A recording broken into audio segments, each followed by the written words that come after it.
नमस्कार, आप देख रहे हैं जेके 24/7 न्यूज। मैं हूं आपके साथ राजेश कुमार। वक्त हमारे खास कार्यक्रम ग्लोबल ब्रेकिंग का, जहां पर हम आपके लिए दुनिया भर से तमाम बड़ी खबरें लेकर आते हैं। एक्सपर्ट हमारे साथ जुड़ते हैं, उनके खबर के हर एंगल को समझने की उनसे हम कोशिश करते हैं। तो कार्यक्रम की शुरुआत बड़ी खबर के साथ।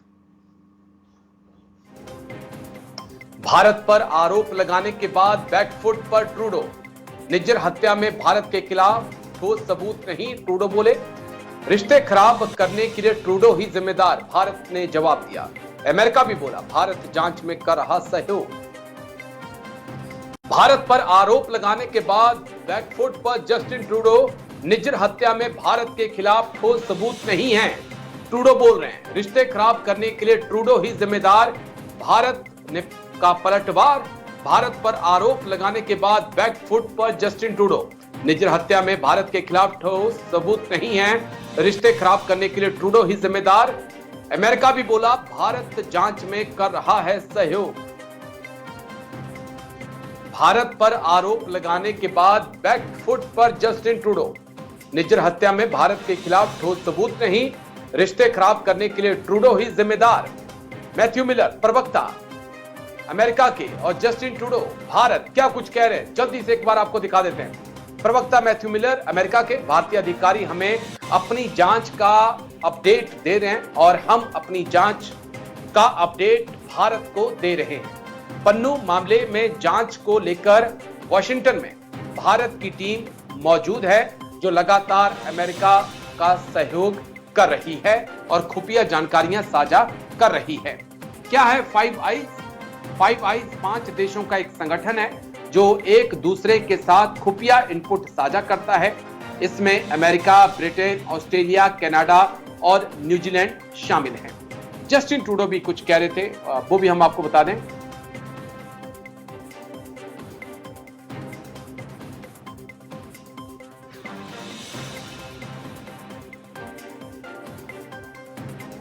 जस्टिन ट्रूडो का बयान है, मेरा मकसद सिर्फ भारत सरकार से बातचीत करना था।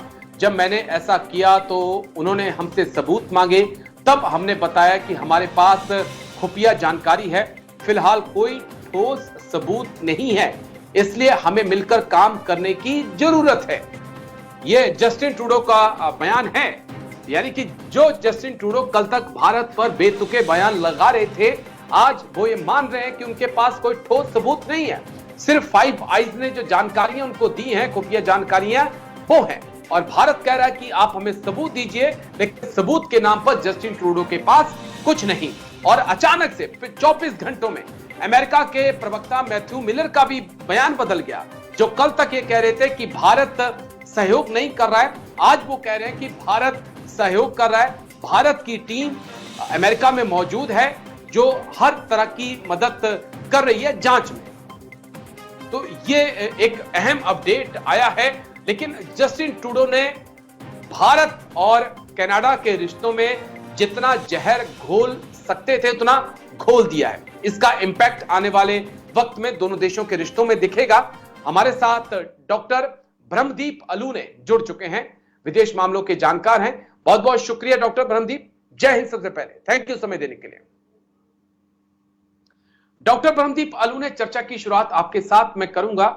किस प्रकार से जस्टिन ट्रूडो के इन बयानों को आप देखेंगे? पहले कहते हैं कि भारत सहयोग नहीं कर रहा है, लेकिन उसके बाद 24 घंटों के अंदर बदल जाते हैं, कहते हैं कि हमने ऐसे सबूत ही नहीं दिए हैं कि ठोस सबूत कि भारत सहयोग करे।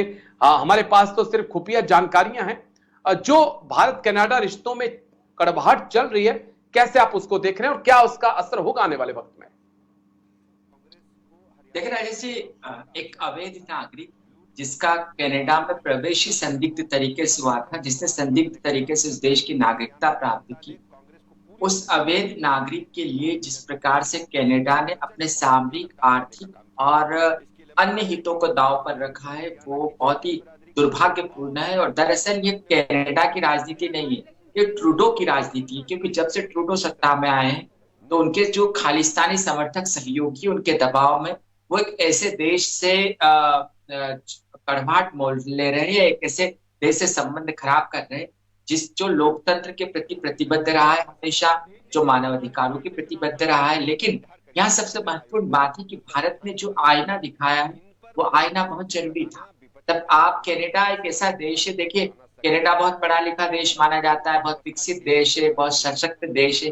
लेकिन दूसरी हकीकत यह भी है कि पिछले 4-5 दशकों में पश्चिम में भारत विरोधी शक्तियां किसी एक देश में नजर आती है तो कनाडा है। और कनाडा में न केवल खालिस्तानी लेकिन आईएसआई के जो पाकिस्तान की खुफिया एजेंसी आईएसआई के जो लोग हैं वो उन खालिस्तानी चरमपंथियों के साथ मिलकर भारत के विरोध में प्रदर्शन करते हैं, तिरंगे को जलाने जैसी हिमाकत करते हैं। इंदिरा जी की झांकी निकाली गई, जिनको गोलियां मारी गई। तो आप अपने देश में आतंकियों को प्रोटेक्ट करते तब आपको मानवाधिकार नजर नहीं आते। जब आप कनिष्क विमान में मरने वाले सैकड़ों भारतीयों के हत्यारे को अपने देश में पनाह देते हैं तब आपको मानवाधिकार नहीं नजर आते। लेकिन आपको मानवाधिकार अपने देश में प्रवेश करने वाले एक अवैध नागरिक के लिए इसलिए नजर आते हैं क्योंकि आपको उसका आने वाले समय में चुनाव में फायदा लेना है, क्योंकि आपकी अपने देश में स्थिति कमजोर है। लेकिन वहीं पर जो सवाल आपने पूछा बहुत महत्वपूर्ण सवाल है। अब ट्रूडो को यह पता चल गया होगा कि एक नागरिक के लिए यदि वो ऐसा जो भारत से संबंध खराब कर रहे हैं उसका नतीजा जो सीधा पड़ने वाला है उन 1000 कंपनियों पर पड़ने वाला है कनाडा की, जो भारत में काम करती है। इससे वो लाखों परिवार प्रभावित होते होंगे भारतीय जो कनाडा में रहते हैं और कनाडा के नागरिक हैं। और यदि वो नागरिक ट्रूडो की राजनीति के कारण किसी कारण परेशानी में पड़ते हैं तो उसका नकारात्मक प्रभाव भी ट्रूडो की राजनीति पर पड़ सकता है। भारत के दबाव, भारत का जो साहसिक निर्णय है और भारत के दबाव के कारण अब ट्रूडो ने यू टर्न ले लिया है। तो क्या अमेरिका ने जो यू टर्न लिया है, क्योंकि यही मैथ्यू मिलर जो प्रवक्ता है अमेरिका के, कल उनका ये बयान था कि भारत जांच में सहयोग नहीं कर रहा है और 24 घंटे के बाद वो भी यू टर्न लेते हुए नजर आ रहे हैं और कह रहे हैं कि हाँ सहयोग कर रहा है। भारत की तो जांच टीम जो है वो अमेरिका में ही मौजूद है और वो हर तरह की खुफिया जानकारियां साझा कर रही है। तो अमेरिका ने भी यू टर्न लिया सर। देखिए राजेश जी, अमेरिका कनाडा की जो सबसे लंबी सीमा है अमेरिका की, वो कनाडा से लगती है। कनाडा से बहुत सारे फायदे हैं और आप G7 को ले ले, 5 आइस को ले ले, ऐसे बहुत सारे वैश्विक संगठन है, G20 को ले ले, जहां पर कनाडा और अमेरिका, ब्रिटेन जैसे जो देश है वो आपस में सहयोग किए। लेकिन अमेरिका की राजनीति और कूटनीति और कनाडा की राजनीति और कूटनीति में बहुत फर्क नजर आता है। अमेरिका बहुत स्पष्ट कह चुका है तमाम विवाद के बावजूद कि भारत से अब हिंद प्रशांत में सहयोग कर रहे हैं। चीन के खिलाफ भारत का महत्वपूर्ण सहयोग जरूरी है। भारत हमारा रणनीतिक पार्टनर है, भारत हमारा आर्थिक पार्टनर है।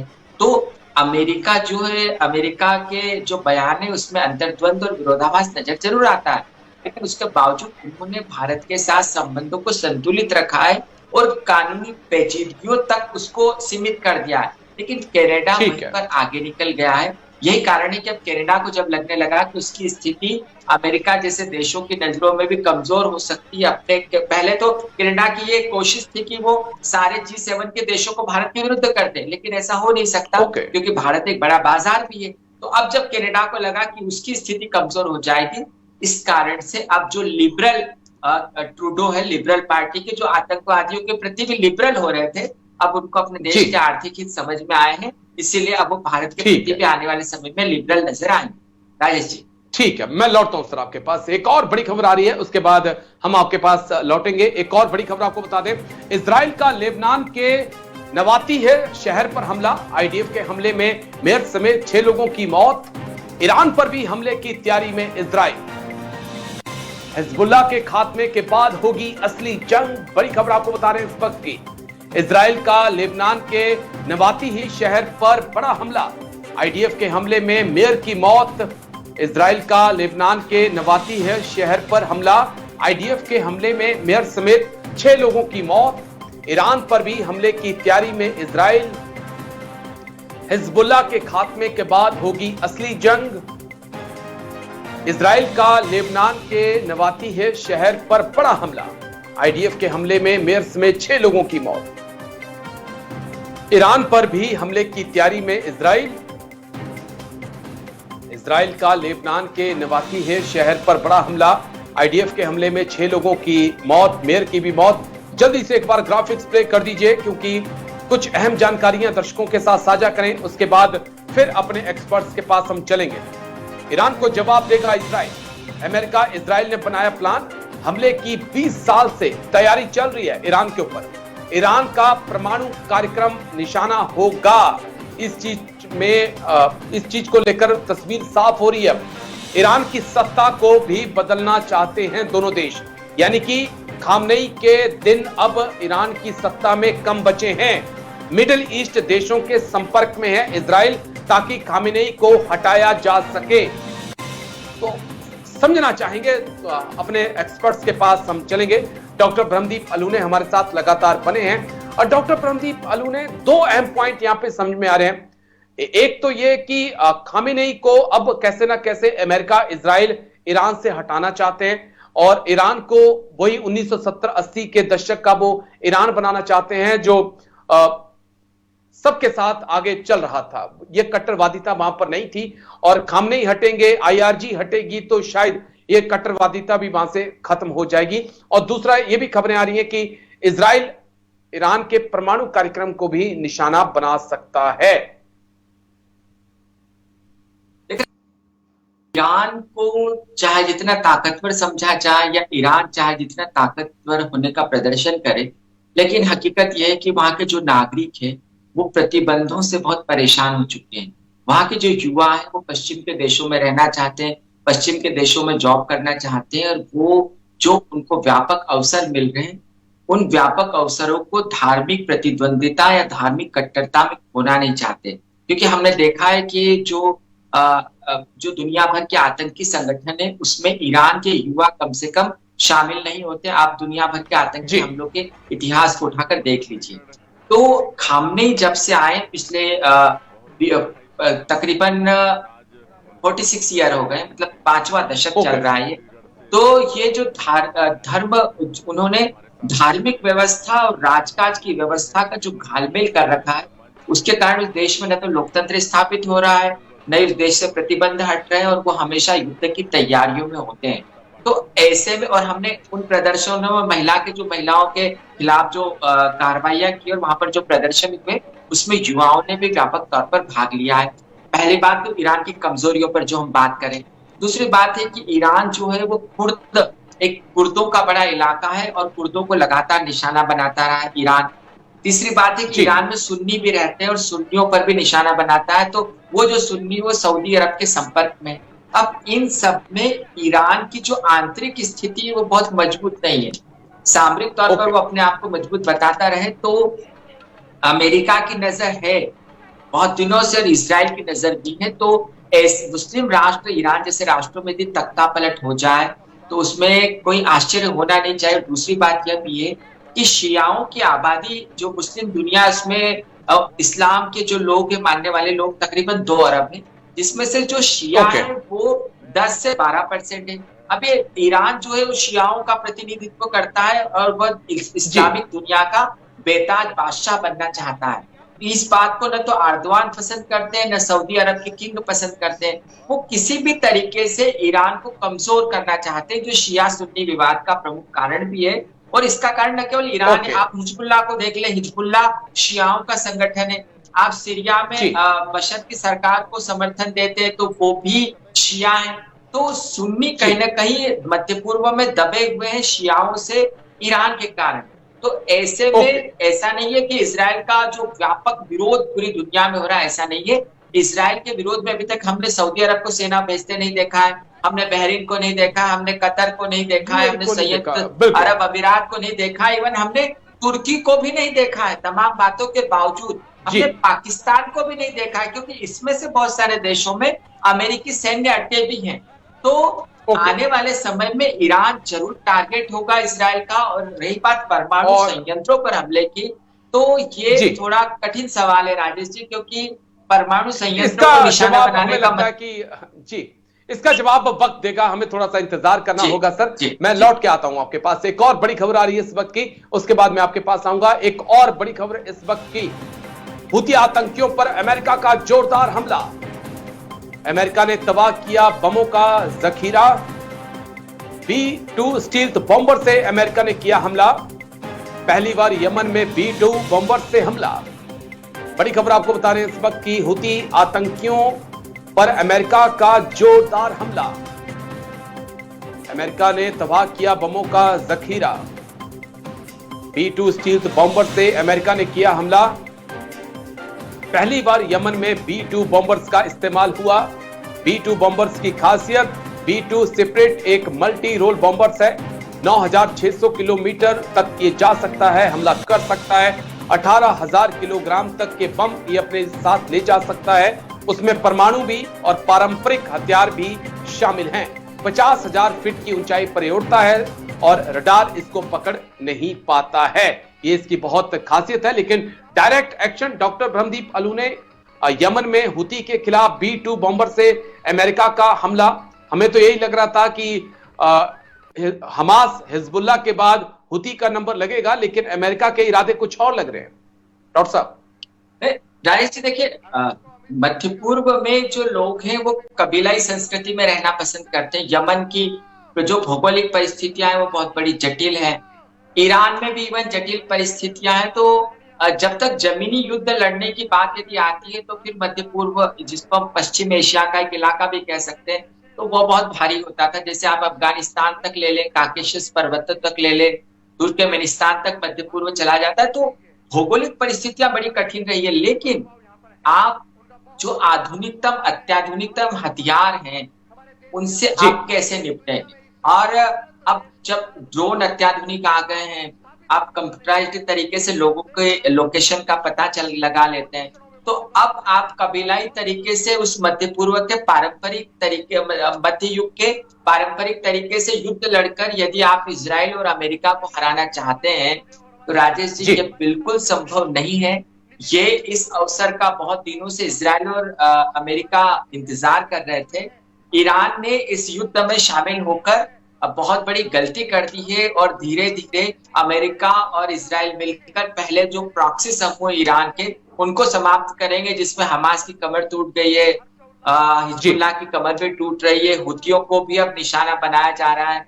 तो इसके बाद ईरान का नंबर होगा। आने वाले समय में ईरान के भी इराक जैसे हालात हो जाए तो उससे ऐसा कहने में हमको संकोच नहीं करना चाहिए, क्योंकि आने वाले समय में ईरान की जो आंतरिक परिस्थितियां है, जो आंतरिक राजनीति है, वो किस करवट बदल जाए और वहां पर सत्ता पर कौन आ जाए, इसके बारे में कुछ भी नहीं कहा जा सकता। राजेश जी, ठीक है डॉक्टर साहब, मैं लौटता हूं आपके पास। एक और बड़ी खबर आ रही है, उसके बाद मैं आपके पास आता हूं। इस वक्त की एक और बड़ी खबर, नॉर्थ कोरिया साउथ कोरिया के बीच टेंशन बढ़ने लगी है। नॉर्थ कोरिया साउथ कोरिया में बढ़ने लगी टेंशन। नॉर्थ कोरिया ने सीमाओं को किया बंद। सेना में युवाओं की भर्ती कर रहा किम।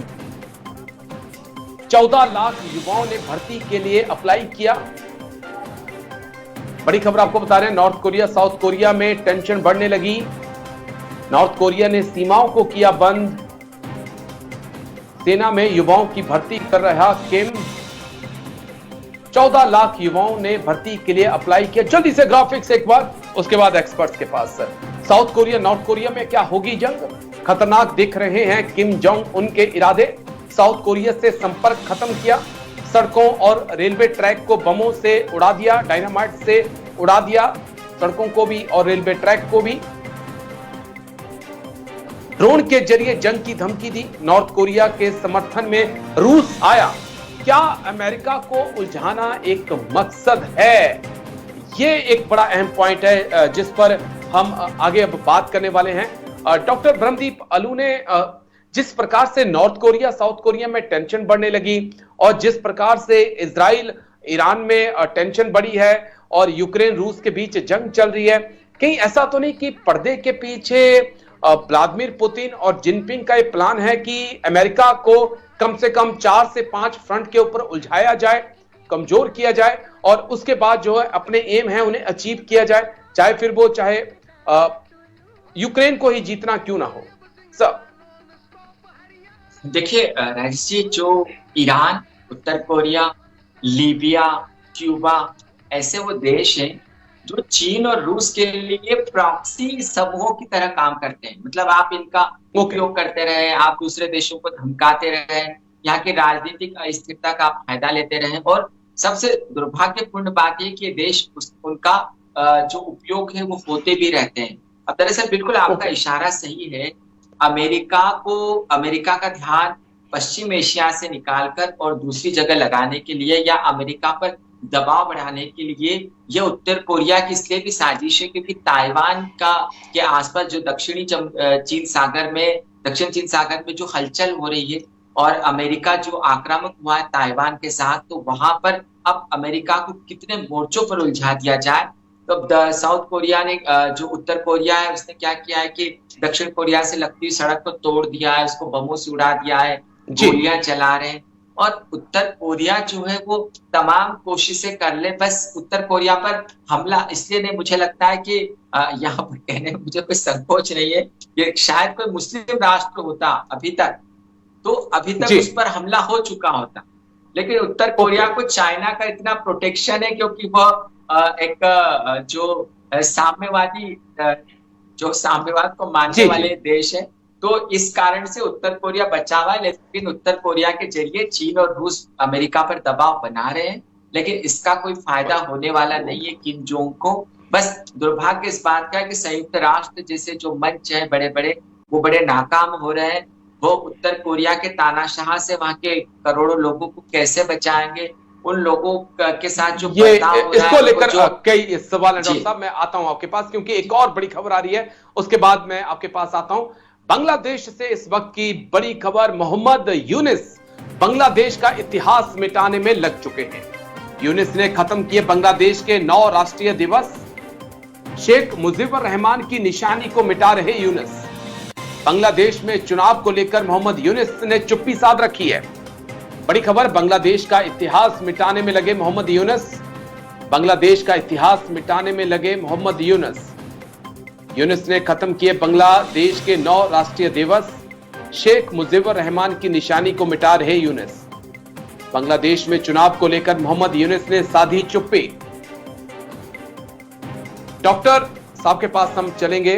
डॉक्टर ब्रह्मदीप अलूने हमारे साथ लगातार बने हुए हैं।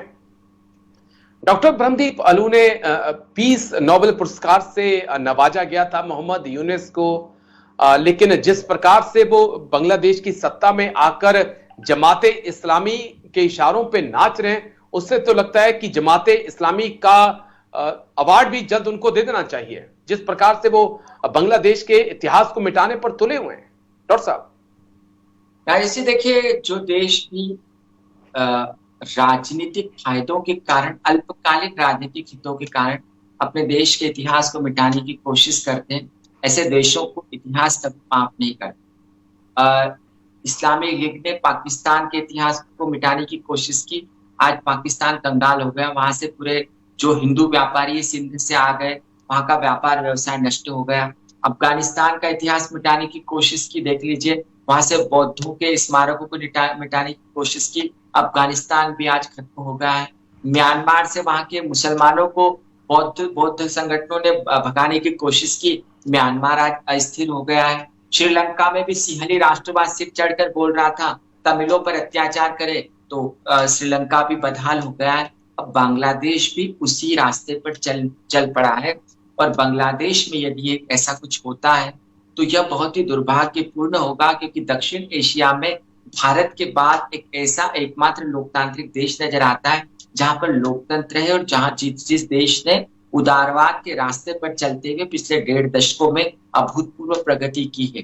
तो बहुत सही बात है आपकी कि नोबेल पुरस्कार जीतने वाला कोई शख्स वो किसी जमात इस्लामी जैसे चरमपंथी संगठन या कट्टरवादी संगठन के दबाव में क्यों आ रहे हैं, वहां के छात्र संगठन जो है वो गलत रास्ते पर क्यों जा रहे हैं, और उस पाकिस्तान ने जिन्होंने इनके पुरखों को ढूंढ कर बर्बरता से मारा था, उनका कत्लेआम किया था, उनकी बहु बेटियों के साथ पाकिस्तानी सेना ने बलात्कार किए थे, एक ऐसे देश के साथ वापस जुड़ जाना, उसको स्वीकार कर लेना, यह ऐसा कहते हैं कि विनाश काले विपरीत बुद्धि।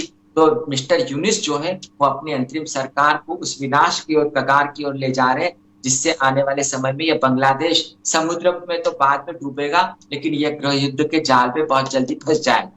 राजेश जी। ओके सर, चलिए बहुत बहुत शुक्रिया डॉक्टर ब्रह्मदीप अलू ने आपका आने के लिए और तमाम मुद्दों पर इतनी बारीकी से अपनी बात रखने के लिए। ग्लोबल ब्रेकिंग में आज मेरे साथ इतना ही, कल फिर होगी मुलाकात, दीजिए इजाजत, नमस्कार।